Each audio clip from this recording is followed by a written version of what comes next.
There is a certain enthusiasm in liberty, that makes human nature rise above itself, in acts of bravery and heroism. Men often oppose a thing merely because they have had no agency in planning it, or because it may have been planned by those whom they dislike.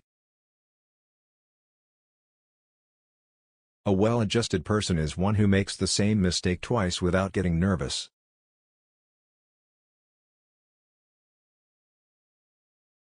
Real liberty is neither found in despotism or the extremes of democracy, but in moderate governments.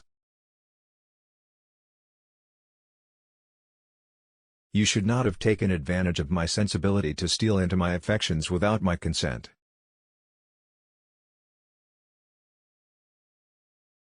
To all general purposes we have uniformly been one people, each individual citizen everywhere enjoying the same national rights, privileges, and protection. The inquiry constantly is what will please, not what will benefit the people. In such a government there can be nothing but temporary expedient, fickleness, and folly.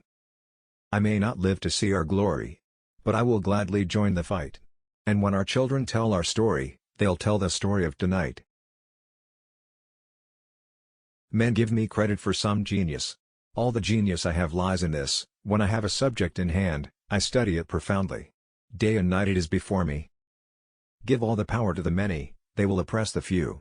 Give all the power to the few, they will oppress the many. A well-adjusted person is one who makes the same mistake twice without getting nervous.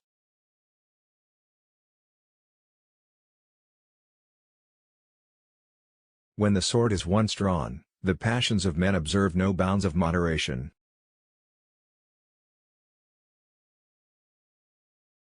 The Constitution shall never be construed to prevent the people of the United States who are peaceable citizens from keeping their own arms. If we must have an enemy at the head of government, let it be one whom we can oppose, and for whom we are not responsible. A nation which can prefer disgrace to danger is prepared for a master, and deserves one.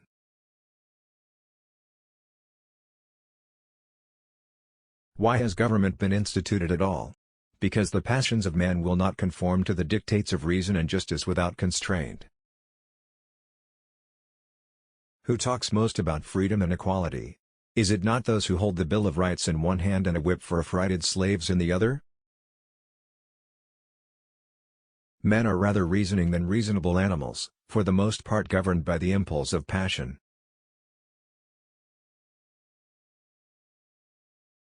Constitutions should consist only of general provisions. The reason is that they must necessarily be permanent, and that they cannot calculate for the possible change of things. Hard words are very rarely useful. Real firmness is good for everything. Strut is good for nothing.